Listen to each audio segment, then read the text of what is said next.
ॐ सहना भवतु सहनौ भुनक्तु सह वीर्यं करवावहै तेजस्विनावधीतमस्तु मा विद्विषावहै। ओम शांति शांति शांति। महाभारत उपदेश श्रृंखला में आप सभी का स्वागत है। महाभारत के अनेक प्रकरण प्रवृत्ति मार्गी हैं। महाभारत में गृहस्थ को लेकर के अनेक प्रकार की चर्चाएं आई हैं। लोगों ने किस प्रकार से अपने गृहस्थ जीवन का आरंभ किया और उनकी गृहस्थी में कैसे कैसे परिणाम आए। महर्षि व्यास जी ने सर्वप्रथम गृहस्थ के प्रसंग में जो प्रकरण लेकर के आए वो था देवी शकुंतला और दुष्यंत का। जैसा कि आप अभी तक की कक्षाओं में जान चुके हैं, समझ चुके हैं कि देवी शकुंतला अपने पुत्र भरत को लेकर के महाराज दुष्यंत की राज्यसभा में आईं और महाराज दुष्यंत ने देवी शकुंतला को और अपने पुत्र को पहचानने से मना कर दिया। इस बीच में पिता पुत्र का संबंध, पति पत्नी का संबंध, पत्नी का व्यवहार, पति का व्यवहार और दोष दर्शन, गुणग्राही दृष्टिकोण आदि अनेक अनेक जो उपदेशात्मक प्रसंग हैं उनको हमने पढ़ा। और इसकी इतिश्री में क्या घटना घटती है कि महाराज अपने पुत्र को और अपनी पत्नी को स्वीकार लेते हैं। स्वीकारने के पीछे और ना स्वीकारने के पीछे वह हेतु प्रदान करते हैं कि मैं हूं राजा और आप सीधे राज्यसभा में यहाँ पर आई इस बात का क्लेम करते हुए कि हम आपकी पत्नी हैं और यह है आपका पुत्र है। इस बात को मैं व्यक्तिगत जानता हूँ, इसको समाज नहीं जानता। और या ये कहें कि समय अभाव के कारण या भय के कारण या ये मान करके कि जब उचित समय आएगा तब मैं बता दूंगा, तो मैं बता नहीं सका और एकाएक अनायास ही आप राज्यसभा में प्रकट हो गई। अब ऐसे में राजा पर कोई आरोप लगाए कि हम आपकी पत्नी हैं, हम आपके पुत्र हैं, आपने हमें ये राज्य दान कर दिया था, आपने इन सैन्य हथियारों का देने का हमें वचन दे दिया था। राजा के पास तो कोई भी आ सकता है, तो राजा हर किसी के वचन को, उसके आर्ग्यूमेंट्स को स्वीकार नहीं सकता, क्योंकि उसकी जांच पड़ताल होनी चाहिए, वो सार्वजनिक रूप से चीज़ें आनी चाहिए, क्योंकि वो उसका व्यक्तिगत मामला नहीं है, वो सार्वजनिक मामला है। गृहस्थ प्रसंग व्यक्तिगत है, पर यहाँ पर जो प्रसंग था वो सार्वजनिक रूप में था, क्योंकि देवी शकुंतला ने कहा था कि मेरे गर्भ से जो संतान उत्पत्ति होगी उसे आप राजकुमार बनाओगे। अब राजकुमार अगर बनाना है तो वो मामला जो है वो सार्वजनिक है, सार्वजनिक है। ऐसे में राजा को चाहिए होता है कि वो इस बात का स्पष्टीकरण कर दे, पुष्टि कर दे और सब लोग उसमें सहमति प्रदान कर दें, क्योंकि अब वो कार्य व्यक्तिगत नहीं है। तो वहाँ पर सार्वजनिक रूप से इस बात की घोषणा होती है, राजा स्वीकारते हैं और राजा ये कहते हैं कि देखो तुमने मेरा आर्ग्यूमेंट भी सुन लिया है और उनका भी आर्ग्यूमेंट सुन लिया है, और ये जो देवदूत के द्वारा आकाशवाणी हुई है इसको भी आपने सुन लिया है। आकाशवाणी से क्या हो गया, हमारी बात पर मोहर लग गई, देवी शकुंतला की बात पर मोहर लग गई है। तो देवदूत यानी एक बड़ा व्यक्ति, एक सभ्य व्यक्ति, एक ऐसा व्यक्ति जिसको हम बोलेंगे आप्त पुरुष, जिसकी बात को लेकर के कोई व्यक्ति संशय खड़ा ना करे। तो महाराज दुष्यंत कहते हैं इस देवदूत की बात सुनो, इस आकाशवाणी को सुनो, और यह है मेरा पुत्र और यह मेरी पत्नी है। फिर आगे कहते हैं कि भाई सत्यता की जांच के लिए मैंने कुछ कठोर व्यवहार कर दिया, इसके प्रत्युत्तर में आपने भी मेरे प्रति कुछ कठोर आरोप प्रत्यारोप लगा दिए, परंतु यह एक प्रकार से आपका प्रेम ही था जो तुम मुझ पर प्रकट कर रही थी, और इसलिए मैं आपके सारे आरोप प्रत्यारोप को क्षमा करता हूँ। यहाँ पर जाकर के दुष्यंत शकुंतला चरित्र पूरा होता है और भरत को राजकुमार युवराज पद पर अभिषिक्त कर दिया जाता है। इस प्रसंग में दो बात समझने की है। यहाँ पर जो आकाशवाणी का प्रसंग है, बस वैसे ही आकाशवाणी का प्रसंग कहाँ पर है, पर वहाँ पर प्रत्यक्ष रूप से वो उपदेश करने वाला, वो आप तो उपदेश करने वाला व्यक्ति उपलब्ध है और उसका नाम है वाल्मीकि। और वहाँ भी प्रसंग आता है राज्यसभा को लेकर के, श्री रामचंद्र जी के सामने और देवी सीता के समक्ष ये बात घटती है। वह भी अपने पुत्रों को लेकर के वहाँ पर राज्यसभा में आती हैं कि ये पुत्र आपके हैं। तो वहाँ पर भी एक सत्यता, एक कसौटी की चर्चाएं चलती हैं और महर्षि वाल्मीकि जी कहते हैं कि मैं प्रचेतस मुनि का 10वां पुत्र हूँ, मैंने जीवन पर्यंत कोई भी असत्य कथन नहीं किया है और मैं शपथ पूर्वक कहता हूँ कि ये जो है राम की संतानें हैं। तो श्री राम जी ने कहा कि देख लो भाई, वाल्मीकि ऋषि कह रहे हैं और ये कह रहे हैं, ये सत्य बात कह रहे हैं और इस बात को मैं जानता हूँ, देवी सीता जी भी जानती हैं, आप लोग नहीं जानते थे।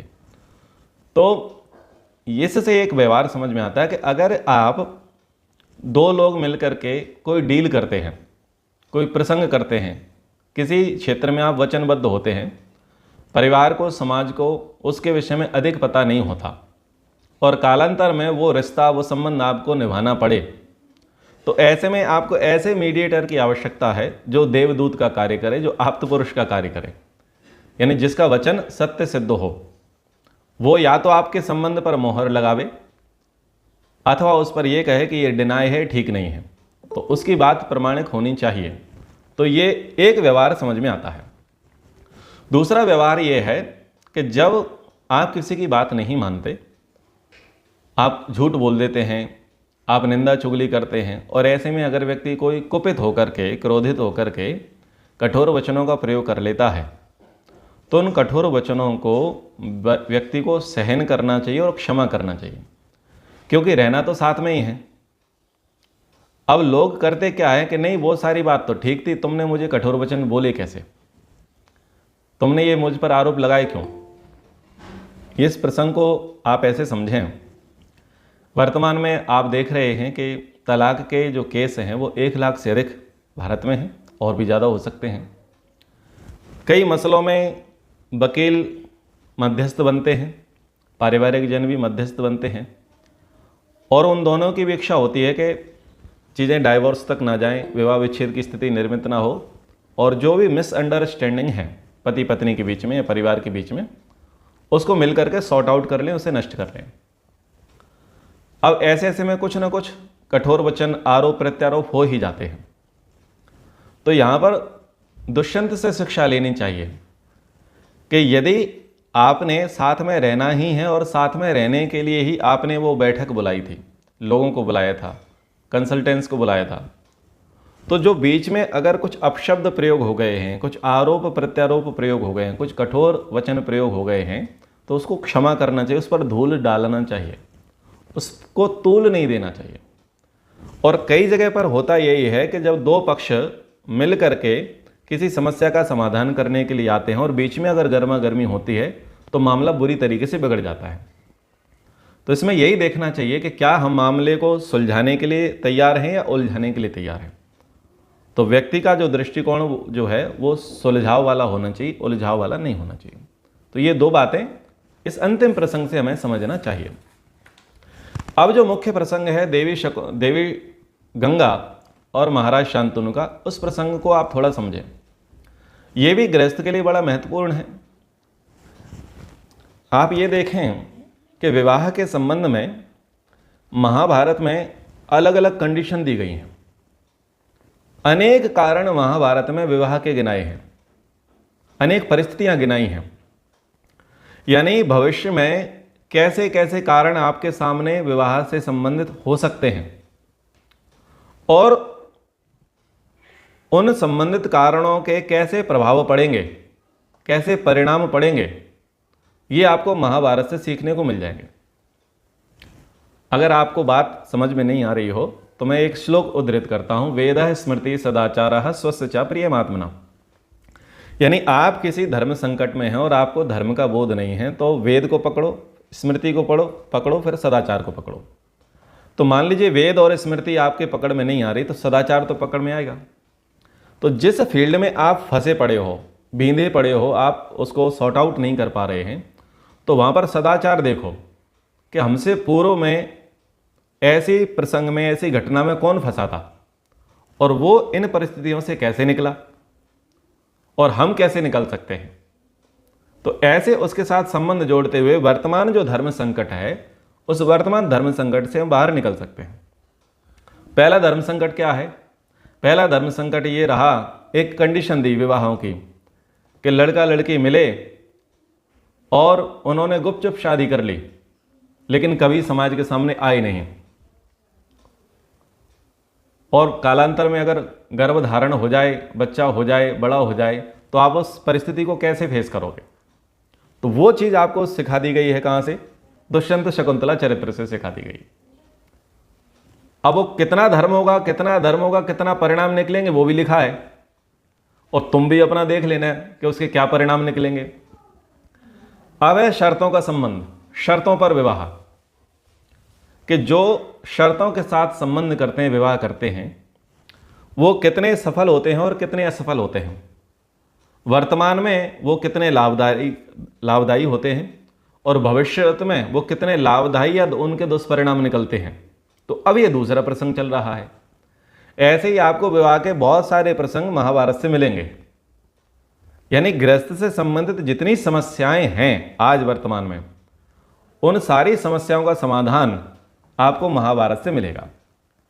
तो साहित्य को पढ़ने की एक अपना दृष्टिकोण है, और ऋषियों ने एक अलग अलग दृष्टिकोणों से उनकी रचना की।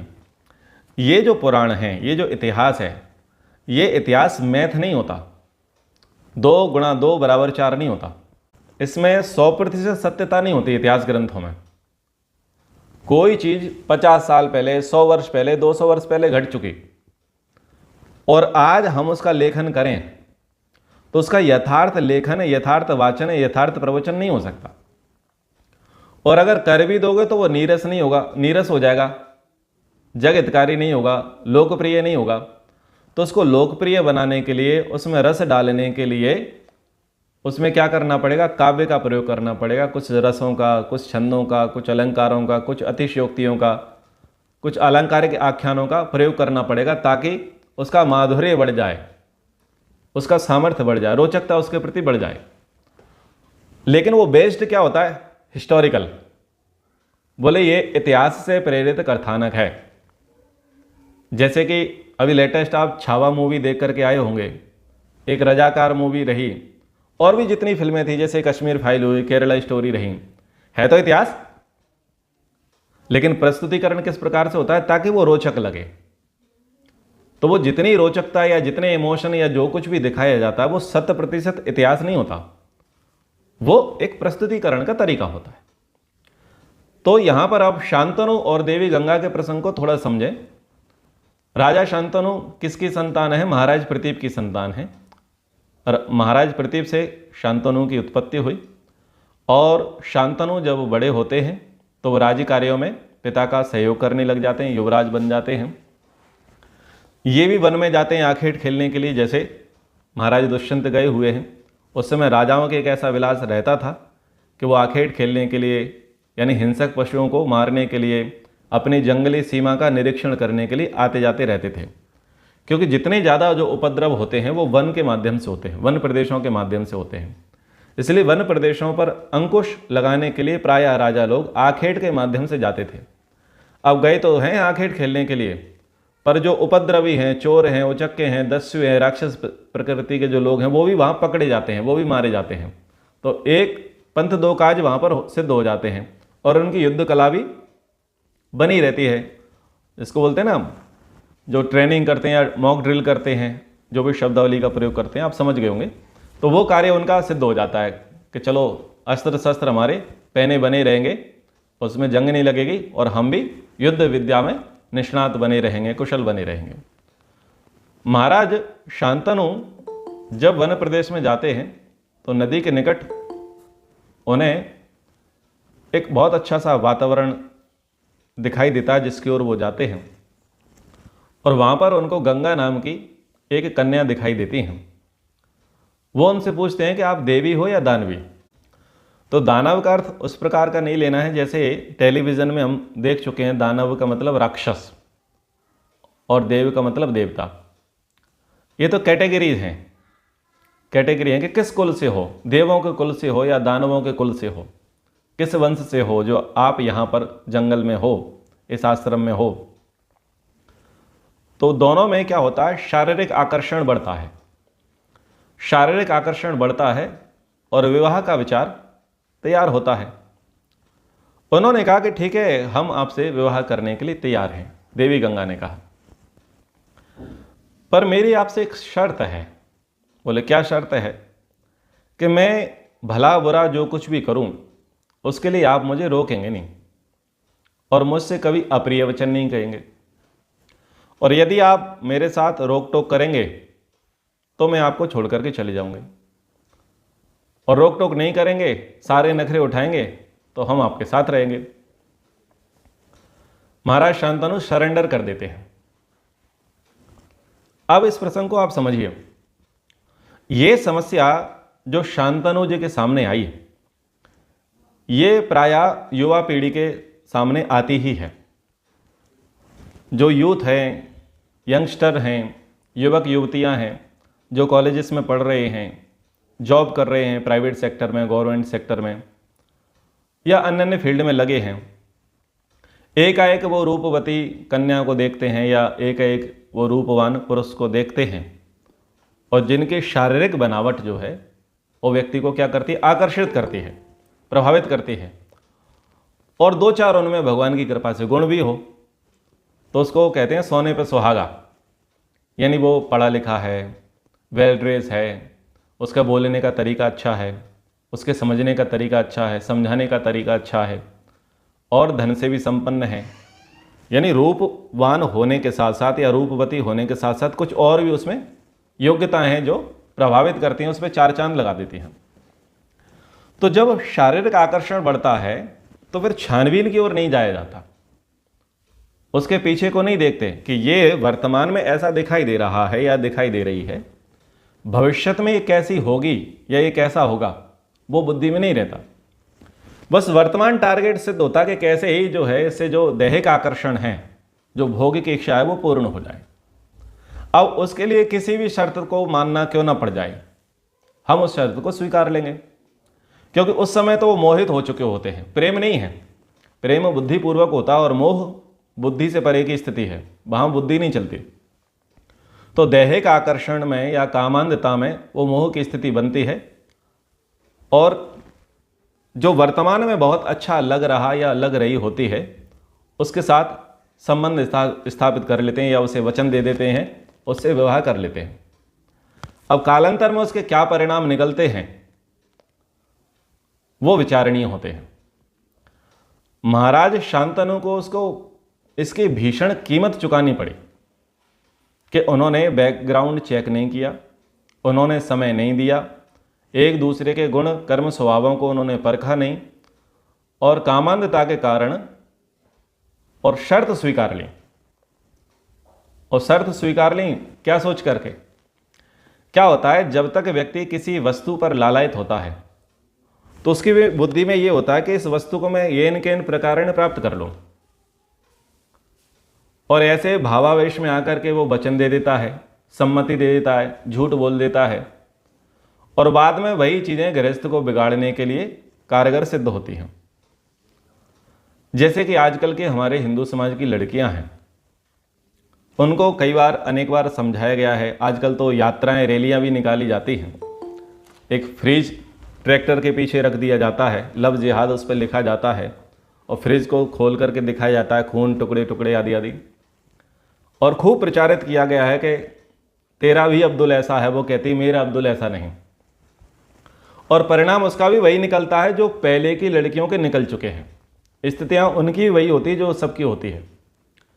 इनको क्यों समझ में नहीं आता? यह है काम विकार, ये जो शारीरिक आकर्षण है और वो जो लक्ष्यदार शैली के जो व्याख्यान हैं या वायदे हैं, लॉलीपॉप हैं, वो कहीं ना कहीं आकर्षित, कहीं ना कहीं प्रभावित करते हैं, और फिर वो दीर्घगामी परिणाम जो होते हैं उस पर ध्यान नहीं देते, और उसका उसी प्रकार से ब्रेन वॉश किया जाता है जैसे माहौल चल रहा है कि हर कोई ऐसा होता है कि 5 उंगलियां एक जैसी होती हैं, अरे हमें मौका तो दो, हम लोगों को प्रमाण देंगे कि हम भी वैसे ही हैं जैसे सब समझते हैं। मतलब वो ऐसा आश्वस्त करने का प्रयास करते हैं कि प्रमाण दो, हम एक नया इतिहास बनाएंगे, तभी तो हिंदू मुस्लिम एकता होगी। लेकिन परिणाम वही निकलते हैं। ये तो मैंने करंट टॉपिक के अनुसार ये बात को कह दिया। ये स्थिति सवर्ण में भी होता है, हिंदू में भी होता है। अगर कास्टिज्म की बात कर लें तो ओबीसी कैटेगरी में, एसटी/एससी कैटेगरी में, जनरल कैटेगरी में आपस में भी ऐसा होता ही है। क्या होता है कि वो दैहिक आकर्षण है, जिसको इंग्लिश में बोला जाता है ना, जो भी है क्रश बोलते हैं, कुछ ऐसा शब्द का प्रयोग करते हैं। तो बस वो टॉप प्रायोरिटी होती है, घोड़े की तरह, जैसे घोड़ा ना इधर देख पाता ना इधर देख पाता, टॉप प्रायोरिटी होती है, बस इसे प्राप्त करना है और लोगों को बताना है कि हमने प्राप्त कर लिया। लेकिन परिणाम क्या निकलते हैं वो 15 वर्ष 20 वर्ष बाद मिलते हैं। एक व्यक्ति ऐसा मिलना हुआ, उसके घर रहना हुआ, वो व्यक्ति है तो आर्य विचारधारा का और पत्नी विपरीत विचारधारा की। पति बहुत धार्मिक है, पत्नी टोटल मॉडर्न है। मैंने कहा भाई क्या समस्या थी? बोले वही महाभारत वाली समस्या थी, शांतनु वाली, क्योंकि वो महाभारत पढ़ चुके थे। बोले वही शांतनु वाली समस्या थी। यानी कि जब हम कॉलेज में थे, पढ़ाते थे, तो हमें बस यही लगता था भाई यही सर्वोपरि हैं, सब कुछ है, और अब हमारे बिल्कुल विचार नहीं मिलते, अब छोड़ भी नहीं सकते क्योंकि बच्चे भी बड़े बड़े हो गए। तो हमारे समाज में भी इसके कई दुष्परिणाम निकल करके आते हैं। तो कभी भी जो संबंध है वैवाहिक, वो शारीरिक आकर्षण को देख करके नहीं होने चाहिए, क्योंकि वो एक दिन का, एक घंटे का, एक बार का विषय नहीं है, वो जीवन पर्यंत विषय है। तो जब आपको लंबे समय तक रहना है और एक श्रेष्ठ प्रतिनिधि आपको समाज में दे करके जाना है, तो आपको ठोक बजा करके, सोच समझ करके उस कदम को उठाना चाहिए। जैसे आप घर खरीदते हैं, प्लॉट खरीदते हैं, उसमें कितनी बुद्धि लगाते हैं, खेत खरीदते हैं, डील करते हैं, व्यापार आरंभ करते हैं, कितनी बुद्धि लगाते हैं, कितने लोगों से पूछते करते हैं। उस व्यापार से जीवन नहीं चलेगा, उस घर से जीवन नहीं चलेगा, उस खेती से जीवन नहीं चलेगा, पर जीवन गृहस्थी से चलेगा, एक सही व्यक्ति के चुनाव से चलेगा। और सही व्यक्ति का चुनाव करना आना चाहिए। लेकिन कामान्धता विद्वान से विद्वान व्यक्ति का सत्यानाश कर देती है। महर्षि व्यास शांतनु के गुणों को लिखते हैं कि वो शांत हैं, मेधावी हैं, जितेंद्रिय हैं, वीर पुरुष हैं, विद्वान हैं, उत्तम हैं, साधु हैं। अनेक गुण महाराज शांतनु के महर्षि व्यास ने लिखे हैं, लेकिन फिर भी कामान्धता सब गुणों पर भारी पड़ी। यानी कि कई विद्वान लोग भी होते हैं और ब्रह्मचर्य को जानते हैं, गृहस्थ के दोषों को जानते हैं, गृहस्थ के गुणों को जानते हैं, अपनी स्थिति को जानते हैं, और अपना ये मन बना करके भी बैठे हैं कि हमको बस बहुत जल्दी संन्यास भी लेना है। पर कामान्धता उनको भी भ्रमित कर देती है, डाइवर्ट कर देती है। तो ये बहुत ज्वलंत विषय है, कामान्धता, शारीरिक आकर्षण। बहुत सारे लोग जो मुक्ति की ओर जा रहे होते हैं वो बंधन में पड़ जाते हैं। जो अच्छे बंधन में पड़ने वाले होते हैं वो बहुत बुरे बंधन में पड़ जाते हैं। कहते हैं ना, विवाह तो करना ही है तो किसी से भी कर लो। भाई बंधो तो अच्छा बंधो, सम्यक बंधो, वो भी आपको ठीक से बांधे, तुम भी उसे ठीक से बांधो, सम्यक बंधो। ऐसे मत बंधो कि फंस जाओ। तो ये प्रसंग सीखने योग्य है महाभारत से कि कौन फंसा है। महाराज शांतनु फंसे और उसका परिणाम 5000 साल तक हम सब भोगते आ रहे हैं। केवल एक नहीं, कितना बड़ा परिणाम हम सब उसका भोगते आ रहे हैं। यहां पर उनको गंगा कहा गया है। इनका नाम क्या है? देवी गंगा। तो बस लोग साहित्य ज़्यादा पढ़ते नहीं हैं, थोड़ा रिसर्च करते नहीं हैं। गंगा नाम देखा तो क्या मान लिया? नदी मान लिया, गंगा नदी मान लिया। अब आप एक बात बताओ, पुरुष का विवाह नदी के साथ हो जाएगा या पहाड़ का विवाह कन्या के साथ हो जाएगा? पर्वतराज का या पहाड़ की कोई पुत्री हो सकती है। ठीक है, क्या मनुष्य का पशु के साथ विवाह हो सकता है, या पशु से मनुष्य की उत्पत्ति हो सकती है? नहीं। यौगिक अर्थों को ना जानने से, वैदिक संस्कृत को ना जानने से और बुद्धि का समुचित विकास ना होने से व्यक्ति संकुचित अर्थ लेकर के अनर्थ कर बैठता है। यहां पर जिस देवी गंगा की चर्चा है वो स्त्री है, लेकिन महाभारत में उनका कुछ बैकग्राउंड पता नहीं चला कि वो किन की पुत्री थी, किस राज्य की थी, क्या थी, कौन गोत्र था, कौन खानदान था, किस वर्ण वाली थी। ऐसा कुछ विशेष पता नहीं चलता। मेरी दृष्टि में नहीं आया, कहीं होगा तो पता नहीं है, किसी और की दृष्टि में आया तो। पर केवल मुद्दे की बात ले ली गई है कि गंगा मिली हैं और गंगा को उन्होंने स्वीकार लिया है। अब गंगा क्या करती हैं, गंगा से 8 पुत्रों की उत्पत्ति होती है और जैसे जैसे पुत्र उत्पन्न होता है वैसे वैसे वो पुत्रों को मार देती हैं। पुत्रों को मार देती हैं। पति से बोल रखा था कि आप मुझे रोकोगे टोकोगे नहीं, और रोक टोक करोगे तो हम तुम्हें छोड़ के चले जाएंगे। और वो अपराध भी कहां तक कर रही है कि संतान को मार रही है। ये कथानक है, इतिहास नहीं है। ये समझाया जा रहा है कि यदि आप किसी के दैहिक आकर्षण में पड़ करके गृहस्थ में जाएं और आप सब शर्तों को स्वीकार लें तो वो स्त्री कितनी उच्छृंखल हो सकती है, कितनी स्वच्छंद हो सकती है और कितनी मूर्खता वाले काम कर सकते, तो उसकी हद बताई है। और उसकी हद बताई है अपने ही बच्चों को मारना। बच्चे पैदा करो और बच्चों को मारते जाओ। अब इससे बड़ी हद, इससे पार, इससे उत्तम गति या एंड कुछ नहीं हो सकता, अति कुछ नहीं हो सकती। यह बताया जा रहा है कि अगर आप स्त्रियों के दास बनोगे, भोगासक्त हो गए, कामासक्त हो गए, लेकिन आप दास बन गए, तो गृहस्थ का नाश होगा। इसलिए कभी दास मत बनो, ऐसे गुलाम मत बनो, शर्तों पर संबंध स्थापित मत करो। जो भी शर्तों पर आप संबंध बनाओगे, चाहे वो व्यापारिक हो, पारिवारिक हो, गृहस्थ के हो, किसी भी प्रकार के या मित्रता के हो, उन शर्तों को सोच विचार लो। वो शर्त सार्थक हैं या निरर्थक हैं, वो शर्त एक तरफा हैं या दोनों तरफा हैं, वो शर्त धर्मपूर्वक हैं या नहीं है, उसका विवेचन करो। विवाह में शर्त होनी चाहिए, ऐसा नहीं कि शर्त नहीं होनी चाहिए। आज हर कोई भाई अपनी बहन के लिए वर ढूंढता है तो किस शर्त पे? लड़का पीने वाला नहीं चाहिए। आज हर कोई पिता, हर कोई माता अपनी पुत्री के लिए वर का चयन करते हैं, ढूंढते हैं, तो किस बात के लिए? लड़का पीने खाने वाला नहीं चाहिए। हम ऐसे परिवार में बेटी देंगे जो पैसे के भूखे भिखारी दहेज लोभी ना हो, शर्त है। हम ऐसे परिवार में विवाह करेंगे जो हमें हवन करने दे। हम ऐसे परिवार में विवाह करेंगे जो आर्य समाज जाने दे। तो शर्तों पर संबंध होने चाहिए, ऐसा नहीं कि शर्तों पर नहीं होने चाहिए। पर वो शर्त कैसी हैं इसका विवेचन करो। वो गृहस्थ को जोड़ने वाली हैं, गृहस्थ की उन्नति प्रगति कराने वाली हैं, या गृहस्थ को तोड़ने वाली हैं, अधमगति की ओर लेकर के जाने वाली हैं। उन शर्तों की समीक्षा करनी चाहिए। आपका संबंध तो स्वीकार किया जाएगा यदि आप 21 लाख रुपए और स्कॉर्पियो कार दोगे। तो ये शर्त देख लो ये कैसी है। दहेज की जब मांग की गई है और अन्य अन्य मांगे की गई हैं तो थोड़ा विचार कर लो। तो यहां महाभारत में सबसे बड़ी शर्त और सबसे बड़ा अपराध कह दिया।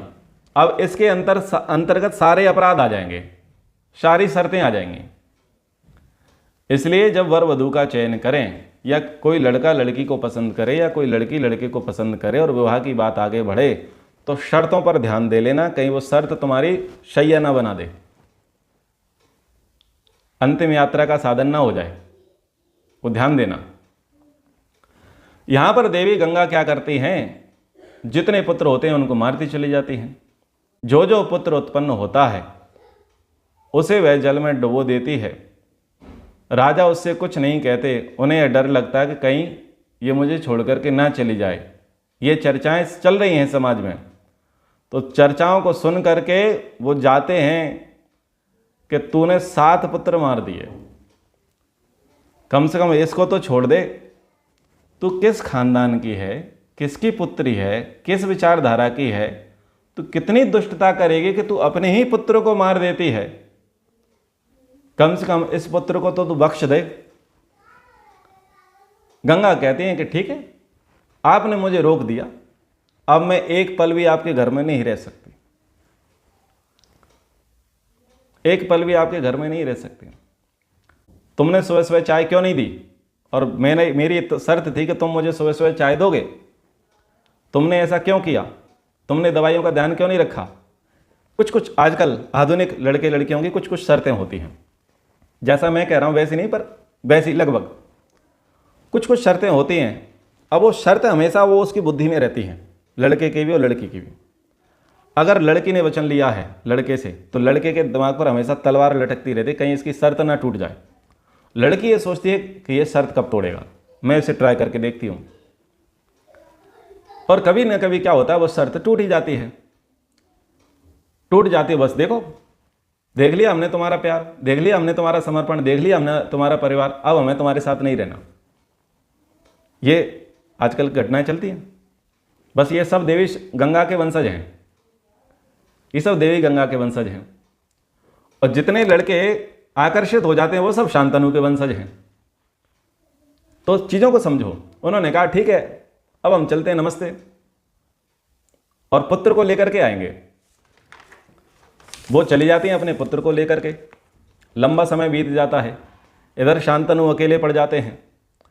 पत्नी भी गई और बेटा भी गया, लंबे समय तक अकेले रहते हैं। अब बताओ उस पति की क्या हालत होगी। ठीक है, राजपाट चला रहे हैं, काम धंधा कर रहे हैं, समाज को देख रहे हैं, परिवार स्वयं को देख रहे हैं, परिवार तो है ही नहीं, अकेला जीवन जी रहे हैं। ये सोच करके हो सकता है बेटा जीवित हो, कहीं मिल जाए, इस आश में वर्षों बाद जब महाराज शांतनु आखेट के लिए जाते हैं, तो डेली की तरह गंगा नदी का जो प्रवाह है वो रुका हुआ था। नदी में जल कम था अन्य दिनों की अपेक्षा। उन्होंने कहा राजा तो मैं हूं, डैम बना नहीं है, बांध बने नहीं है, कुआं खोदा नहीं गया है, भूकंप आया नहीं है और सूखा पड़ा नहीं है, पर पानी कहां गया? उसकी खोज करने चले गए। राजा का धर्म है, खोज करें। अपनी टेरिटरी में, अपनी कॉन्स्टिट्यूंसी में कुछ भी ऐसा लगे सस्पेक्ट, अवांछनीय, उसकी खोज करनी चाहिए। वो जाते हैं तो देखते हैं कि एक लड़का है जो दिव्यास्त्रों का प्रयोग कर रहा है। और वो क्या प्रयोग कर रहा है कि उसने अपने बाणों से गंगा नदी के प्रवाह को रोक दिया। तो इतने अद्भुत शक्तिशाली पराक्रमी देवव्रत हैं जिसने गंगा नदी के प्रवाह को बाणों से रोक दिया। अब चूंकि हमारी जो साहित्य शैली रही उसमें तो धनुष बाण की चर्चा आई है, तलवार वर्छी की और गदा की, चक्र की, भाले की, इनकी चर्चा आई है। लेकिन विशेषण लगाया है दिव्यास्त्र। दिव्य अस्त्र हैं तो वो मिसाइल जैसा कुछ ना कुछ तो होगा, कुछ तो ऐसा प्रयोग होगा, कुछ तो ऐसे औजार होंगे, कुछ तो ऐसी चीजें होंगी जो प्रवाह को ब्रेक कर देते हैं। कोई तो ऐसी दीवार बनती होगी उन बाणों के छोड़ने से, उन वेपन्स के छोड़ने पर। कुछ तो उनके पास ऐसा होगा जो ब्रेक का काम करते हैं। तो वो नदी का प्रवाह रुक गया है और जैसे ही उन्होंने उस लड़के की ओर देखा तो लड़का छुप गया, अंतर्धान हो गया, तिरोहित हो गया। काव्य है, तिरोहित हो गया, छुप गया। जब लड़के को ढूंढते हैं कहाँ गया जिसने ये नदी के प्रवाह को रोका, तो सुंदर आभूषणों से सुसज्जित होकर के वो लड़का आता है और उसका हाथ पकड़ करके कौन आती है? देवी गंगा आती है। देवी गंगा आकर के कहती हैं कि यह पराक्रमी आपका पुत्र देवव्रत है। वेदान धी जगे सांगान वसिष्ठादेश वीर्यवान कृतास्त्र परमेश्वासो देवराजो समोयुधि। आपका यह पराक्रमी पुत्र महर्षि वशिष्ठ से 6 अंगों सहित समस्त वेदों का अध्ययन कर चुका है। यह अस्त्र विद्या का पंडित है, महान धनुर्धर है और युद्ध में देवराज इंद्र के समान पराक्रमी है। अब यहाँ महर्षि वशिष्ठ की चर्चा आई है और मैं आपको पूर्व में बता चुका कि महर्षि व्यास के पिता पराशर हुए, पराशर के पिता शक्ति और शक्ति के पिता वशिष्ठ हुए। वशिष्ठ अरुंधति आप सुनते हैं। तो ये उसी काल की बात है और देवव्रत जो है उस समय यौवन अवस्था में है, छोटे ही हैं। यानी उस समय अगर महर्षि वशिष्ठ की आयु हम नापने चलें तो 150 से 200 वर्ष रही होगी, क्योंकि उनके ही काल में पराशर हैं, समकालीन पराशर हैं। और पराशर के पुत्र व्यास हुए, पराशर के पुत्र व्यास हुए तो वो थोड़ा 10-20 वर्षों का घटा बाड़ा व्यास जी में और देवव्रत भीष्म में हो सकता है, ऐसा हम अनुमान कर सकते हैं। तो व्यास जी के वशिष्ठ जी के माध्यम से उन्होंने 6 अंगों सहित 4 वेदों का अध्ययन किया और धनुर्विद्या में वो पारंगत थे। देवी गंगा उस पुत्र को राजा को देकर के चली गई। अब आप विचारिए कि देवी गंगा विदुषी हैं, धर्मशास्त्रों को जानने वाली हैं और संतान का निर्माण कैसे करना है ये भी वो अच्छे प्रकार से जानती हैं, और एक महान तेजस्वी संतान को वो पैदा करती हैं, उत्तम शिक्षा देती हैं और योग्य बना करके अपने पति को देकर के जाती हैं। तो बताओ क्या वो पुत्र घातनी होगी? क्या वो पूर्व की 7 संतानों को मारने वाली होगी? क्या वो गृहस्थी में आग लगाने वाली होगी? नहीं होगी। ये कथानक है, तरीका है बताने का, तरीका है कि देखो अगर शर्तों पे करोगे तो ये हालत हो जाएगी। लेकिन एक ही मां संतानों की हत्या करने वाली और श्रेष्ठ संतान को जन्म देने वाली नहीं हो सकती। ये केवल कथानक है, समझाने की दृष्टि से कि भविष्य में कालांतर में तुम ये गलती मत कर देना। यानी वक्ता कुछ कहना चाहता है, वक्ता कुछ कहना चाहता है कि आप दास मत बनिए, कामांध मत होइए, इससे परिवार का नाश होता है। ठीक है। अगर देवी गंगा ऐसी ही दुष्ट होती तो वो भीष्म की उतनी अच्छी प्रकार से शिक्षा व्यवस्था पालन पोषण नहीं करती, त्यागपूर्वक जीवन वह ना जीती। पर वो स्त्री के चरित्र को और पुरुष के चरित्र को यहाँ पर इस व्याख्यान, इस कथानक के माध्यम से समझाने का प्रयास किया गया। दूध का जला हुआ छाछ को फूंक फूंक करके पीता है। अब दूसरा प्रसंग आरंभ होता है। शांतनु का पुत्र युवराज पद पर अभिषिक्त हो गया। कौन? देवव्रत। समय बीतता है। एक दिन शांतनु जाते हैं और उनको विशेष प्रकार की गंध सूंघने को मिलती है, यानी अच्छी सुगंध मिलती है। और सुगंध का पता करते करते वो किसके पास पहुंच जाते हैं? एक रूपवती कन्या है जिसका नाम है सत्यवती। सत्यवती किनकी पुत्री है? निषाद की पुत्री है। और मिलते हैं और मोहित हो जाते हैं, क्योंकि पत्नी से तो लंबे समय से साथ छूट चुका था। अभी बस बच्चे को आए 4-5 वर्ष ही हुए हैं, यानी देवव्रत को लौटे लौटे 4-5 वर्ष ही हुए हैं। और देवव्रत तो अब राजकार्य में लग गए। जैसे पृथ्वी ने युवराज बनाया शांतनु को, तो शांतनु राजकार्य में लग गए, ऐसे देवव्रत भी लग गए। जब वो उसके पिता के पास गए तो उन्होंने कहा कि हम आपकी पुत्री के साथ विवाह करना चाहते हैं। पिता बोलता है कि भाई ऐसा है कि जब से ये बेटी जन्मी है तब से मेरी ये अभिलाषा है कि मैं इसके लिए श्रेष्ठ वर का चयन करूं, और मैं ये सोच करके बैठा हूं कि इसके गर्भ से जो संतान पैदा हो वो राजा बने।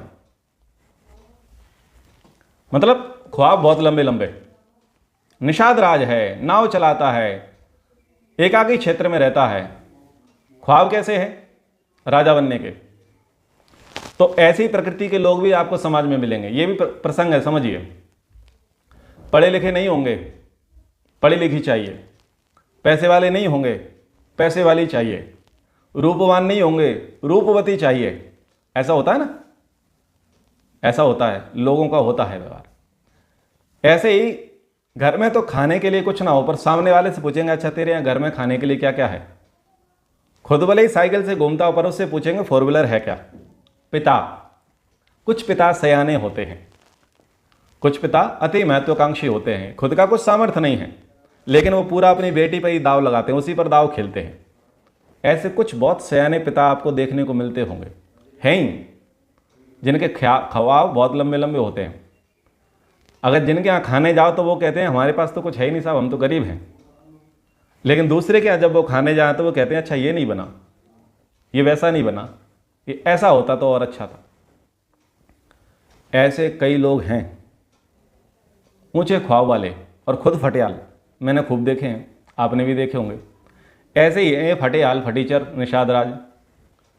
ख्वाब कैसा है कि बेटी के गर्भ से जो संतान पैदा हो वो राजा बने, तो हम क्या किसके नाना कहलाएं? राजा के नाना कहलाएं।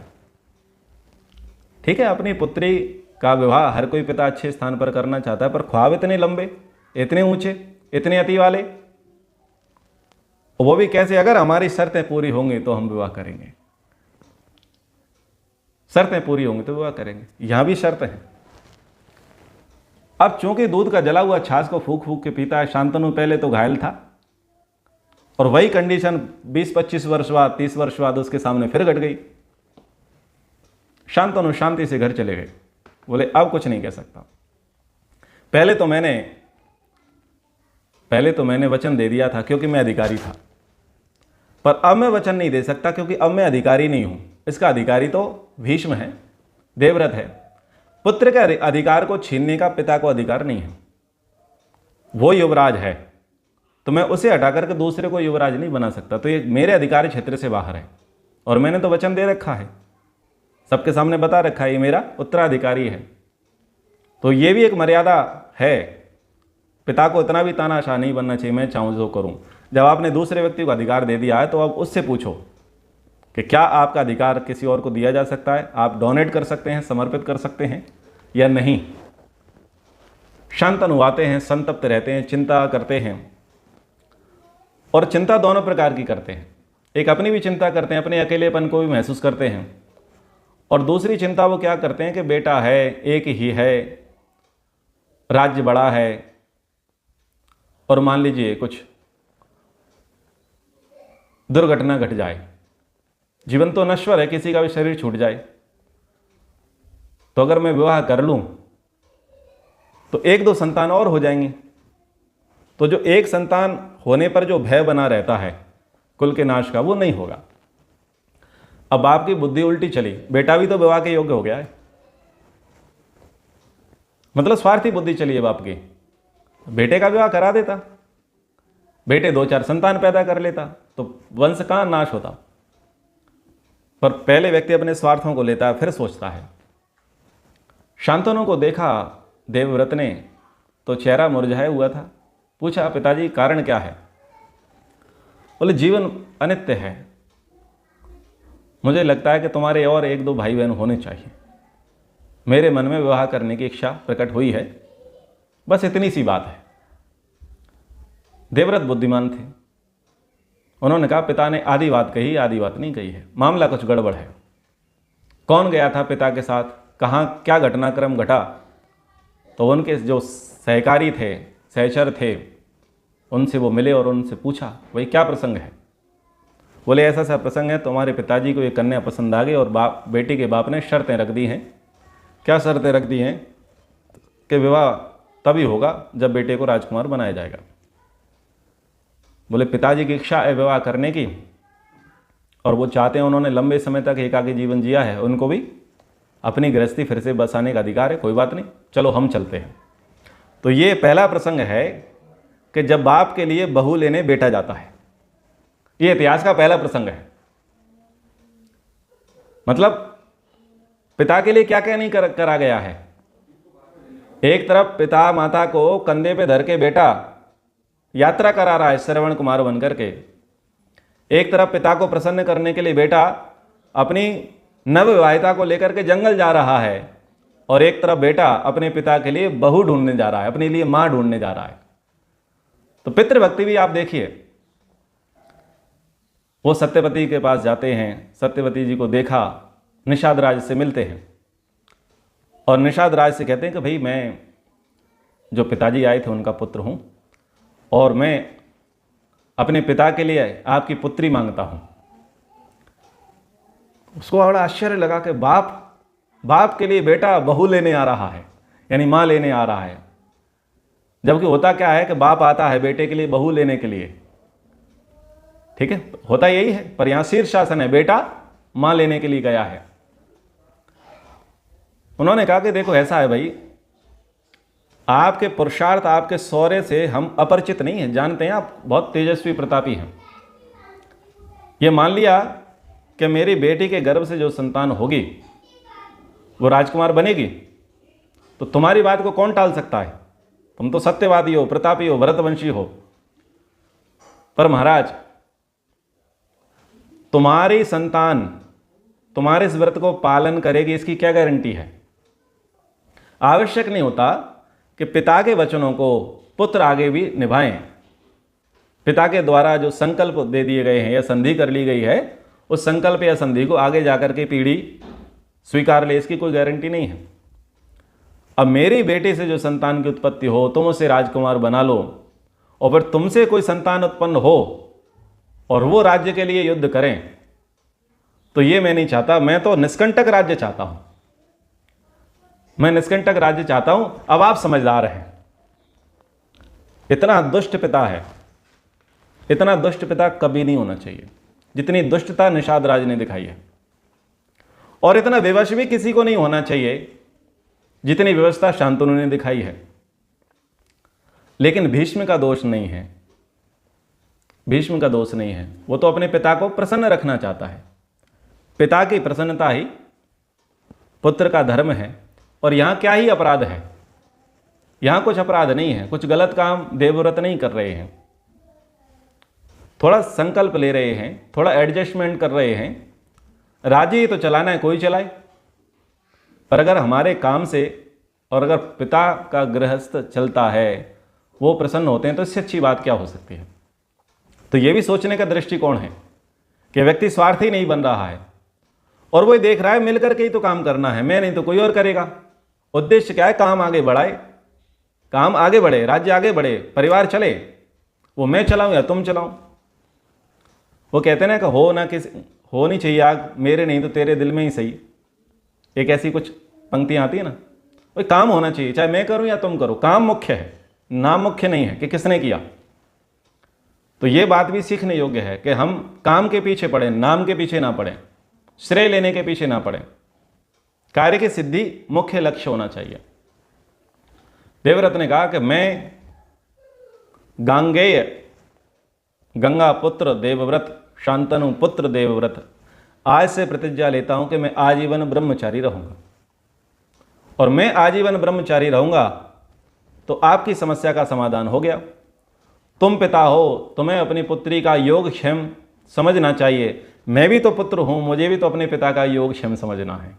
तुम अपना धर्म निभाओ, मैं अपना धर्म निभाता हूं, और इनको अपना धर्म निभाने दो। तो यहां पर भी ये स्थिति बनती है कि निषाद राज की जो अच्छी मान्यताएं नहीं हैं, अच्छे संकल्प, अच्छी शर्तें नहीं हैं, उनको स्वीकारा गया और फिर गृहस्थी बसी, और उसका दुष्परिणाम फिर हमने देखा है। तो ऐसी भी शर्तों से बचना चाहिए। समझ में आ रहा है? ऐसी भी शर्तों से बचना चाहिए। ऐसी शर्तें भी घर में महाभारत कराती हैं। तो कैसी शर्तों पर विवाह करना चाहिए और कैसी शर्तों पर नहीं, गृहस्थी में जाते समय किन किन बातों का ध्यान रखना चाहिए, ऐसी ऐसी कुछ बातें आरंभिक दौर पर यहाँ पर हमने कर ली हैं। आशा करता हूँ आपको, और जो यूथ है, युवा वर्ग हैं, युवक युवतियाँ हैं, प्रेमी युगल हैं, उनको इससे शिक्षा मिलेगी, थोड़ा आईना मिलेगा, या वो माता पिता को भी आईना मिलेगा कि वो कैसी हट पाले बैठे हैं, कैसी जिद पाले बैठे हैं। कि वर्तमान में तो अभिमान की पुष्टि हो जाती है, अहंकार की पुष्टि हो जाती है, परम संतोष मिल जाता है कि मेरी नाक ऊंची रही, मेरी बात मानी गई। लेकिन कालांतर में उसके कैसे परिणाम निकलेंगे, उस पर विचार करना चाहिए। समय के अनुसार इस प्रसंग को अब यहीं विराम करते हैं। एक बार ओम का उच्चारण। ओम